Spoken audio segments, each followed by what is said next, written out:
Hello विद्यार्थी मित्रों, केम छो बधा? New vision school online class में तमारू स्वागत है। तो आज आपणे विषय अंग्रेजी एमां ट्रावेल टाइम आपणे एना अगाऊ विडियो आपणे जोया। तो आज आपणे एक्टिविटी नंबर 4A शुं जोवानुं छे? आज आपणे एक्टिविटी नंबर 4A। तो एना माटे पहेला आपणे थोड़ा शब्दार्थ जोई लईए। नोट अने पेन काढो एटले आपणे शब्दार्थ एमां लखी लईए। शब्दार्थ लखी अने पाका करवाना छे तमारा होमवर्क में। शब्दार्थ लखी अने पाका करवाना छे। चलो हवे बुक में लखो पिक्चर, PICTURE पिक्चर। पिक्चर एटले चित्र।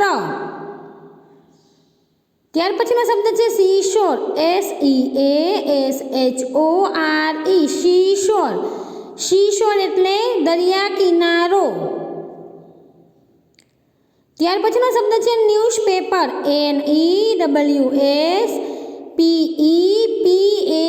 न्यूज़पेपर। न्यूज़पेपर एटले शुं थाय? छापू। त्यार पछीनो शब्द छे अलाउड, ALOUD अलाउड एटले के मोटेथी। त्यार पछीनो शब्द छे लिसन, LISTEN लिसन। लिसन एटले के सांभळवू। त्यार पछीनो शब्द छे न्यूज़, NEWS न्यूज़ एटले के समाचार। त्यार पछीनो शब्द छे बास्केट, BASKET बास्केट। बास्केट एटले टोपली। त्यार पछीनो शब्द छे बलूनमेन, BALLONMAN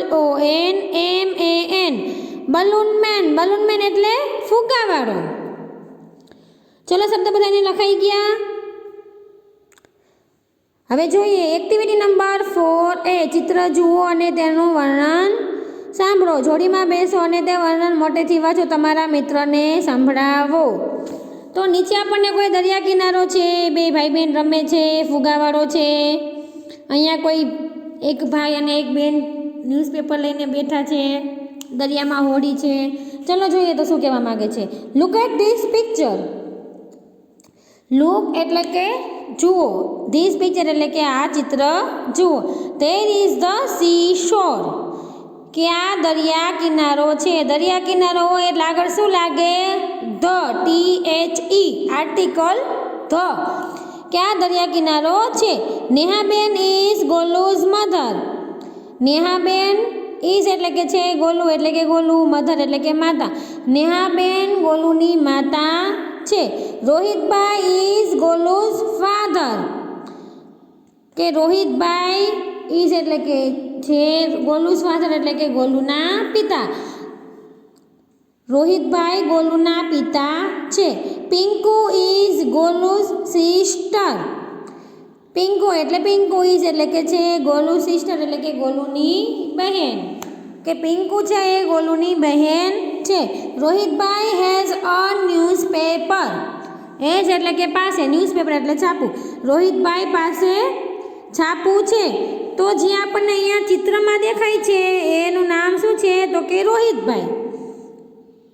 he is reading the newspaper allowed. Allowed एटले के मोटेथी, रीडिंग एटले के वांचवुं, न्यूज़पेपर एटले छापવું के ते मोटेथी छापવું वांचे छे अथवा तो वांची रह्या छे। Nehaben is listening the news. हवे एनी बाजुमां जे बेठा ए शुं छे? तो के नेहाबेन। लिसनिंग एटले के सांभळवू के नेहाबेन छे ए समाचार सांभળી रह्या छे। शी हेज अ बास्केट के जोवो एना हाथमां टोपली छे।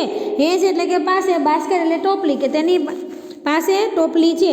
There are apples in the basket. Apple एटले के सफरजन, इन द बास्केट एटले के टोपलीमां। तो एना हाथमां जोवो टोपली छे अने टोपलीमां सफरजन देखाय छे।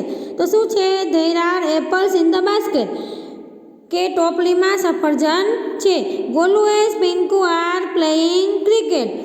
तो गोलू अने पिंकू, गोलू अने पिंकू शुं करे छे? प्लेइंग क्रिकेट के ए क्रिकेट रमे छे। प्लेइंग एटले के रमवू, क्रिकेट एटले क्रिकेट। तो एकना हाथमां बोल छे, एकना हाथमां बेट छे।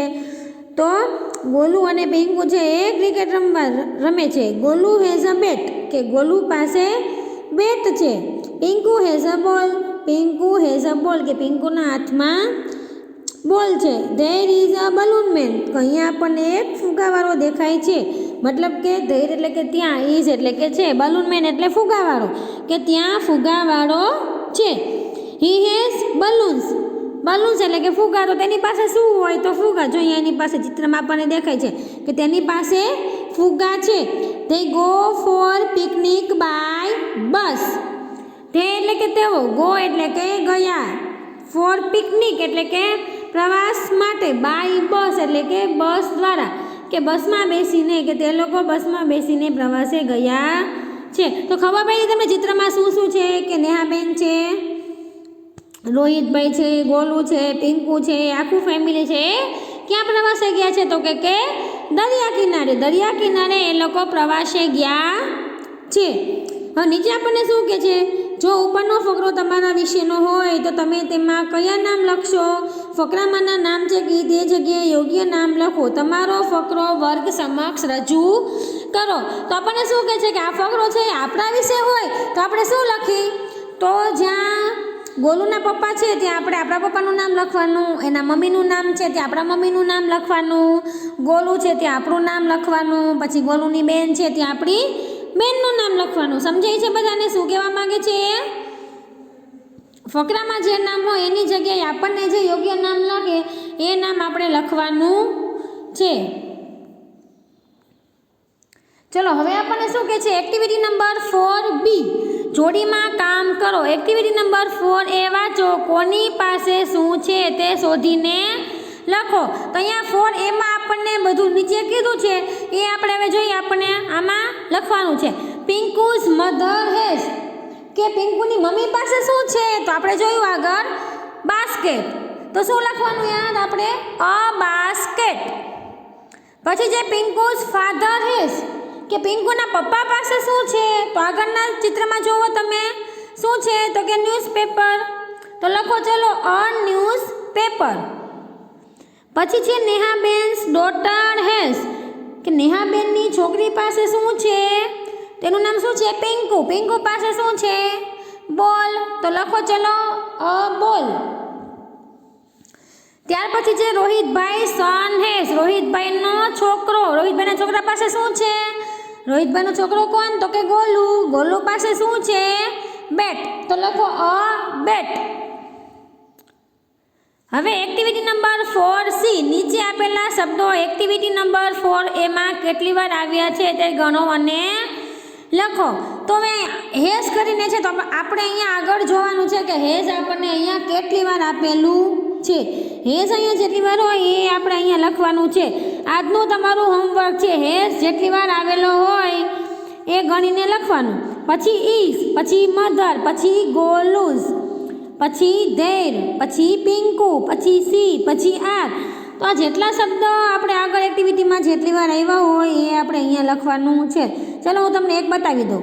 તેમાં હેઝ છે, તો હેઝ આપણી પાસે કેટલી વાર આવ્યું એક અહીંયા જો, રોહિતભાઈ હેઝ, પછી સી હેઝ,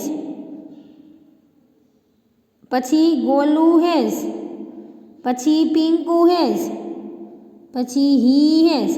તો કેટલી વાર આવ્યા, 1 2 3 4 and 5. તો અહીંયા શું લખવાનું, હેઝ કેટલી વાર છે, તો કે 5 વાર. સમજાય છે? એવી રીતની આખી એક્ટિવિટી તમારે કરવાની છે. હવે જોઈએ એક્ટિવિટી નંબર 4D, નીચે આપેલા વર્ણથી શરૂ થતા અક્ષરો એક્ટિવિટી નંબર 4Aમાંથી શોધો, લખો અને નવા ઉમેરો. તો એક્ટિવિટી નંબર 4Aમાં બી ઉપરથી આપણે શું આપેલું છે તો જોઈએ. ચાલો આપણે Rohitbhai as a newspaper, he is reading. See as a basket, જોઈએ બાસ્કેટ છે એ અહીંયા બાસ્કેટ છે. તો અહીંયા આપણે પહેલાં શું લખવાનું કે બી ઉપરથી શું આવ્યું તો કે બાસ્કેટ, પછી બેટ, પછી બલૂન મેન, પછી બલૂન્સ, પછી બસ, પછી બાય. તો આ બધા તમારે અહીંયા આગળ લખવાના. પછી જે પણ કંઈ એમાં ન આવેલા હોય એ પણ તમારે આમાં લખવાના. સમજાય છે? એવી રીતના આખી એક્ટિવિટી તમારે કરવાની છે. આજનું તમારું હોમવર્ક શું તો કે જે આપણે સ્પેલિંગ કર્યા એ બધા સ્પેલિંગ તમારે લખવાના, પાકા કરવાના અને આ એક્ટિવિટી નંબર 4B 4C અને 4D લખવાની છે. સમજાય છે આજનું હોમવર્ક? Thank you.